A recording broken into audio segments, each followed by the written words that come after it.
Hello everyone, so welcome to my channel miss Botanophilic. तो आज की जो ये लेक्चर वीडियो है इसमें हम लोग एल्गी का क्लासिफिकेशन पढ़ने वाले हैं on the basis of their habitat. Okay, on the basis of their thallus मैंने ऑलरेडी आप लोगों को वीडियो एक्सप्लेन कर दी है, that is the thallus organisation in algae. और आज की वीडियो में हम लोग ये एक बहुत इंपॉर्टेंट टॉपिक है जिसमें मोस्ट ऑफ द टाइम आपसे फाइकोलॉजी में क्वेश्चन पूछा जा सकता है, that classify the algae on the basis of their habitat. Okay, तो मैंने जनरली ये वीडियो PDF फॉर्म में बनाई है बिकॉज हैंड रिटन नोट्स बनाने का टाइम मेरे पास नहीं था, तो मैंने सोचा कि जिस पर्टिकुलर PDF से मैंने नोट्स बनाए थे तो उसी के थ्रू मैं आप लोग को एक्सप्लेन करूंगी। Okay, so here the algae is classified on the basis of their habitat into 3 different category, that is aquatic, terrestrial and specialised habitat. Okay, तो एक्वेटिक हैबिटेट यानी कि एक ऐसी हैबिटेट जहाँ पे जो एल्गी होती है वो मोस्टली वाटर पे ग्रो करती है।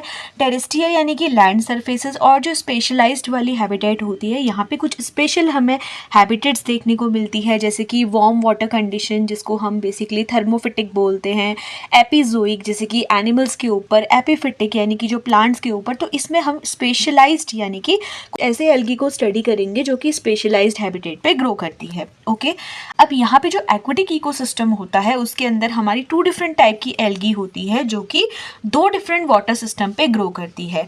एक होती है हमारी लेंटिक और एक होती है लोटिक। ओके, तो ये मैं आपको जस्ट एक बेसिक सी समरी दे रही हूँ, इनके बारे में हम लोग डिटेल में आगे स्टडी करेंगे। ओके, तो लेंटिक मतलब क्या होता है कि स्टिल्ड वाटर, और लोटिक मतलब क्या होता है कि running water. Okay, for example ponds है, लेक है, जिसमें पानी क्या होता है वो रुका हुआ होता है, उसको हम लेंटिक इकोसिस्टम बोलते हैं।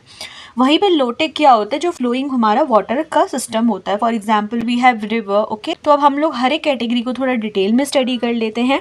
तो सबसे पहले हम लोग देख लेते हैं एक्वेटिक एल्गी। एक्वेटिक यानी कि ऐसी एल्गी जो कि बेसिकली क्या करती है, वाटर सिस्टम पे रहती है। Okay, so majority of algae are aquatic and they are found either completely submerged or free floating on the surface of water. These algae occur on pools, ponds, ditches, rivers, stream, tank, salt water.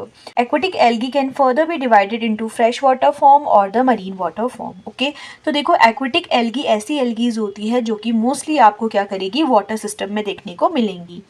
इस type की जो algae होती है या तो वो completely submerged होती है, डूबी हुई हो सकती है, या फिर वो कैसी हो सकती है, हमारी फ्री फ्लोटिंग टाइप की हो सकती है। Okay, now these algae are divided into 2 different category, that is the freshwater form and the marine form. Freshwater form क्या होता है, जहाँ पे जो सॉल्ट की कंसेंट्रेशन होती है वो बहुत कम होती है, और मरीन वाटर में बेसिकली आपको सॉल्टी कंडीशन देखने को मिलेगी। Okay, so numerous type of algae are found in freshwater habitat, like we have the pool and we have the pond, lake, ditches और slow running water. ओके, ये जो running water होता है इसके लिए मैंने एक वर्ड आपको बताया था, that is the lotic water. Okay, so Chlamydomonas, Volvox and Hydrodictyon are found in stagnant water. देखो स्टैग्नेंट वाटर जो होता है वो लेंटिक वर्ड के लिए यूज किया जाता है, यानी कि जो रुका हुआ वाटर होता है।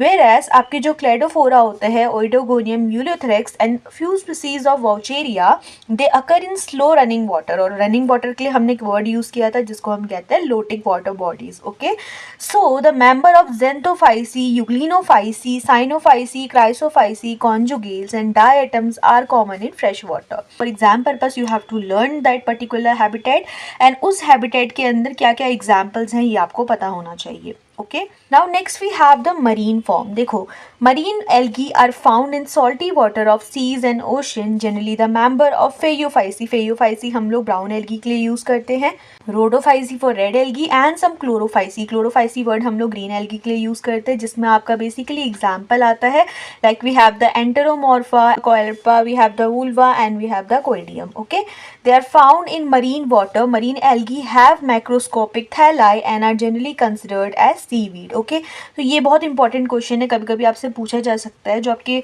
मरीन फॉर्म होते हैं उसमें जनरली आपको सीवीड्स देखने को मिलेगी। We can see them clearly with the naked eye, so they have a macroscopic thalli. Microscopic thalli नहीं होता, they have the macroscopic thalli. Okay, free floating and the free swimming microscopic algae forms together with other similar organism which constitute the planktons of the water body. Planktons में आपने basically zooplanktons, phytoplanktons जैसी category सुनी होगी. These all are the examples of algae. Okay, so the plankton forming algae may either be free floating from the beginning and never attached are called the euplanktons. Okay, तो euplanktons क्या होते हैं, ऐसे planktons जो कि starting से यानी कि beginning से जब वो born होते हैं तब से कैसे होते हैं, वो हमारे फ्री फ्लोटिंग होते हैं. For example we have the Microcystis, Chlamydomonas, Scenedesmus and we have the Cosmarium. और they are attached in the beginning but later they become free floating. They are called as the tychoplankton such as we have the Cladophora, Cylindrospermum and we have the Rivularia. देखो इस particular statement का बहुत simple सा मतलब है, तो इस type की एल्गी जो कि आपकी स्टार्टिंग से फ्री हमारी क्या होती है, फ्री फॉर्म पे प्रेजेंट होती है, उसको हम कहते हैं यूप्लैंक्टन्स. वहीं पे जो एल्गी हमारी क्या होती है, स्टार्टिंग में तो वो क्या होती है, अटैच्ड होती है, लेकिन बाद में जाके क्या होती है, वो फ्री फ्लोटिंग बन जाती है. इस टाइप की एल्गी को हम कहते हैं टाइकोप्लैंक्टन्स. ये एग्जाम पॉइंट ऑफ व्यू से काफ़ी इंपॉर्टेंट क्वेश्चन है.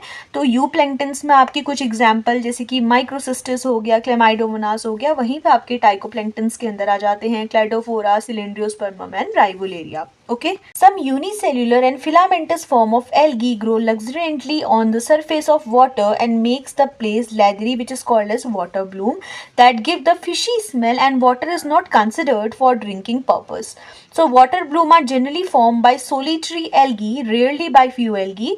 The color of the algae determines the color of the bloom. The water bloom are generally formed by the rapid growth of algae. They generally belong to class Cyanophyceae. However, some members of Chlorophyceae, Chrysophyceae, Pyrophyceae and Euglenophyceae are also known to cause the water bloom. In the salt lake of Sambhar, Anabaenopsis forms the bloom. Okay, तो यहाँ पे generally आपको water bloom के बारे में बताया गया है कि इस टाइप की जो एल्गी होती है, सॉलिटरी कहने का मतलब है ऐसी एल्गी जो कि मोस्टली क्या करती है, अकेले रहती है rather then in group. Okay, ऐसी कंडीशन होती है जहाँ पे वाटर जो होता है वो आपका कलरफुल लगता है. It is all because of the algae. जब एल्गी का क्या होता है, रैपिड मल्टीप्लीकेशन और उसका ग्रोथ होता है, this is the reason for water bloom. Okay, तो किस टाइप की एल्गी हमारी इन्वॉल्व होती है, algae which belong to family cyanophyceae are mostly involve in forming the water bloom. के बाद आपका आता है टेरेस्ट्रियल एल्गी, यानी कि ऐसी एल्गी जो कि ये क्या करती है, लैंड इकोसिस्टम पे रहती है. So those algae which are found in soil are termed as terrestrial algae. This algae are either found on the surface of soil, जिनको हम सैप्रोफाइट्स बोलते हैं, और बीनीथ द सॉइल, जिनको हम क्या बोलते हैं, क्रिप्टोफाइट्स बोलते हैं. For example Vaucheria, Botrydium, Fritschiella and Oidocladium are some examples of saprophytes, while Nostoc and Avena are cryptophytes. Okay, तो यहाँ पे क्या किया गया है, दो डिफरेंट कैटेगरीज बताई गई है टेरेस्ट्रियल एल्गी की. एक होती है सैप्रोफाइट्स और एक होती है हमारी क्रिप्टोफाइट्स. सैप्रोफाइट्स वो होती है जो कि सॉइल की सरफेस पे रहती है, और क्रिप्टोफाइट्स वो होती है जो कि सॉइल के बीनीथ रहती है, मतलब नीचे रहती है. ओके, तो सैप्रोफाइट्स के अंदर आपके क्या क्या एग्जाम्पल आ जाते हैं, we have Vaucheria, Botrydium and we have the Fritschiella and Oedogonium. Okay, वही पे जो क्रिप्टोफाइट्स होते हैं, यानी कि जो सॉइल सरफेस के नीचे रहते हैं, they are Nostoc and Anabaena. Okay, यहाँ पे ये कुछ डायग्रामेटिक रिप्रेजेंटेशन दिए गए हैं for the terrestrial algae which we have. The first diagram is for Vaucheria, the second diagram is for Botrydium and the third one is for the Volvox which is a fresh water algae. Okay, तो यहाँ पे अगर आप देखोगे, मैंने thallus organisation में आप लोगों को बताया था कि इस टाइप की जो एल्गी होती है, इनका हमारा साइफोनेशियस स्ट्रक्चर होता है. ओके, वहीं पे आपकी जो वॉलवॉक्स होती है वो बेसिकली कोलोनियल फॉर्म पे एग्जिस्ट करती है. ओके, इस टाइप की जो एल्गी होती है लाइक वॉचेरिया, बॉट्राइचियम, इस टाइप की एल्गी में जो होती है मल्टी न्यूक्लिएट कंडीशन देखने को मिलती है. अगर एग्जाम में आपसे हैबिटेट फॉर्म या फिर थैलस ऑर्गेनाइजेशन जैसे क्वेश्चंस आते हैं तो वहाँ पे आप ये डायग्रामेटिक रिप्रेजेंटेशन बता सकते हो for these particular algae. Okay, इसके अलावा जो बाकी एल्गीज के हमने एग्जाम्पल पढ़े लाइक एनाबेना, नॉस्टॉक, ऑसिलेटोरिया, ओइडोगोनियम, इनके स्ट्रक्चर भी आप लोग प्रिपेयर कर सकते हो for the exam purpose. Okay, तो अब हम लोग सबसे इंपॉर्टेंट पार्ट पढ़ने वाले हैं which is very important for the exam purpose, that is the specialised algae. तो इसमें आपसे इंडिविजुअल क्वेश्चन पूछा जा सकता है कि write the classification of algae on the basis of their specialised habitat. Okay, such algae are found in habitats other than water or soil. There are several type of specialised habitat. तो इस particular portion को थोड़ा ध्यान से आप लोग पढ़ना, because ये कॉम्पिटिटिव पर्पस के लिए भी काफ़ी इंपॉर्टेंट पॉइंट है. ओके, तो कोशिश करना कि हर एक स्पेशल फॉर्म में आप 2 to 3 एग्जाम्पल्स यहाँ पे क्लियर करो. ओके, तो सबसे पहला जो फॉर्म हम लोगों का एल्गी का है, इट इज द थर्मोफिटिक फॉर्म. तो थर्मो वर्ड हम लोग टेम्परेचर के लिए यूज करते हैं. So the algae occurring in hot water springs at a very high temperature that is 70 degree और अबव आर थर्मोफिटिक एल्गी. यानी कि ऐसी एल्गी जो कि हायर टेम्परेचर पे रहती है उनको हम कहते हैं थर्मोफिटिक एल्गी. ओके, कुछ एग्जाम्पल्स अगर हम लोग देखेंगे, we have Oscillatoria brevis, Synechococcus Helianthus elongates, Mastigocladis, Haplosyphon lignosum, ठीक है. So they are some of the example of the thermophytic algae. Now after this we have the cryophytic algae. Cryo word हम basically snow के लिए यहाँ पे use करते हैं. Algae which are found on snow-clad mountain and impart attractive colors to the snow. Hematococcus nivalis impart red color to the snow, whereas Chlamydomonas yellowstonensis is responsible for the green color of the snow, particularly in the Arctic region. Certain species of Protoderma and Scotiella, they cause the yellow or yellow-green color, whereas the Ankylonema, northern sky oldie, they impart the brown or purple tints to the snow. Okay, कभी आप लोगों ने notice किया होगा जो snow होती है ना वो कलरफुल सी दिखती है, स्पेशली जैसे कभी आप स्नो वाले रीजन पे चले गए ना तो स्नो कभी कभी रेडिश दिखती है तो हम कंफ्यूज करते हैं विद ब्लड. ओके, तो वो ब्लड नहीं होता, it is all because of the algae. तो कुछ ऐसी एल्गी होती है जो कि आपको क्या है कि स्नो वाले रीजन में देखने को मिलेगी, which are responsible for imparting colour to the snow, जिसके अंदर क्या होता है कुछ जैसे कि हिमैटिकॉकस निवेलिस होता है जो कि स्नो को रेड कलर देती है. इसके अलावा आपकी जो क्लेमाइडोमोनास येलो स्टोनेंसिस होती है इसकी वजह से ग्रीन कलर आता है स्नो में. Okay, Protoderma Scotiella responsible for giving the yellow or the yellow green colour, and Ancylonema जो आपकी होती है it impart the purple tinge और the brown colour to the snow. Portion जो है आपका कॉम्पिटिटिव पर्पज से काफ़ी इंपॉर्टेंट है. फॉर एग्जाम्पल पीएचडी के एंट्रेंस में एक क्वेश्चन आया था कि स्नो का जो रेड कलर होता है वो किस एल्गी की वजह से होता है. It is because of the Haematococcus nivalis. अभी हिमैटो वर्ड आप याद कर सकते हो, it is basically for the blood. Okay, now after this the third category is the halophytic algae. Halo word क्या आता है? हेलो वर्ड हम सॉल्ट के लिए यूज़ करते हैं.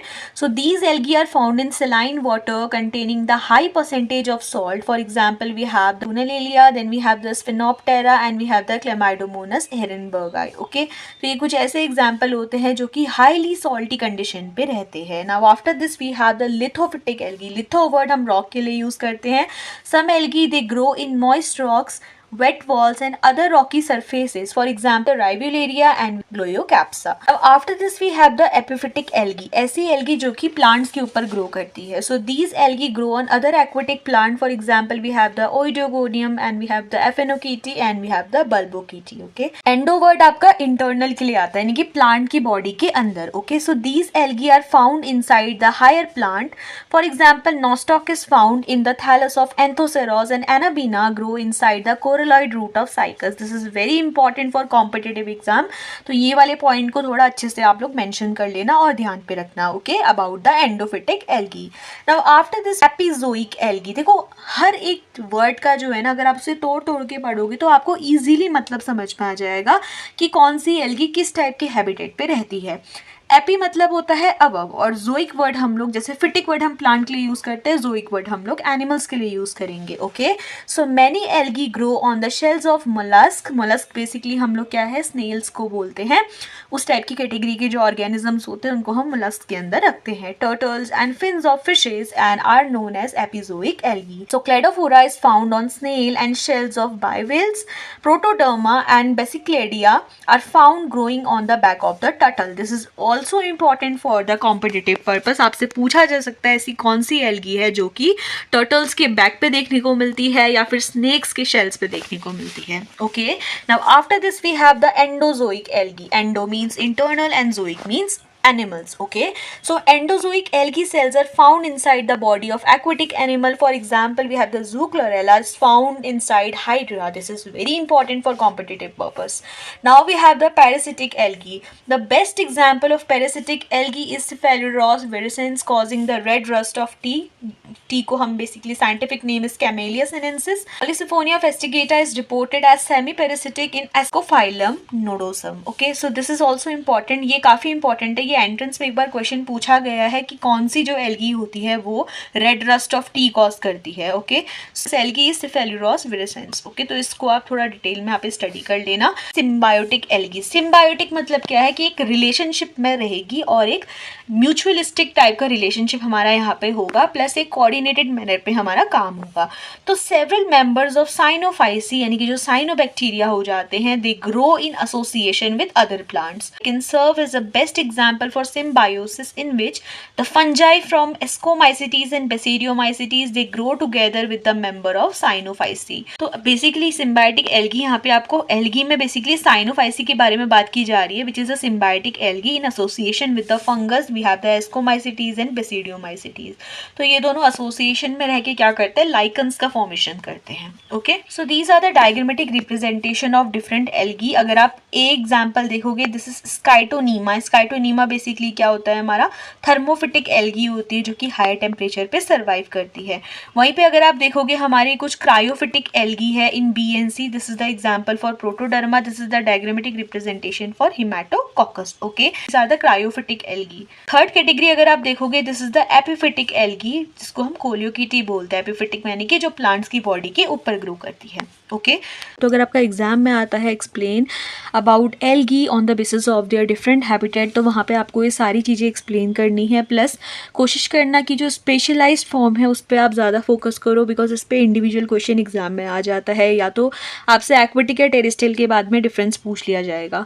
इसके अलावा जो मैंने आपको सब कैटेगरीज बताई, जैसे कि euplanktons and tychoplanktons along with lentic and lotic habitat, यानी सो इस टाइप की जो सब कैटेगरीज है उसको भी आपने काफ़ी डिटेल में पढ़ना है, along with 2 to 3 examples in each category. Okay, so I hope कि आज की वीडियो आप लोग के लिए हेल्पफुल रही होगी। इसके अलावा इस टाइप के जो हमारे कॉन्सेप्ट्स है बॉटनी के, इस पर मैं और कोशिश करूंगी कि वीडियो टाइमली अपलोड कर पाऊँ। हालांकि it is very difficult for me to manage the time, but I will try to upload then soon. Okay, so इसके अलावा वीडियो में कोई भी डाउट फील होता है तो आप लोग मुझसे फ्रीली कमेंट सेक्शन पे पूछ सकते हैं। That's all for today's video. Thank you.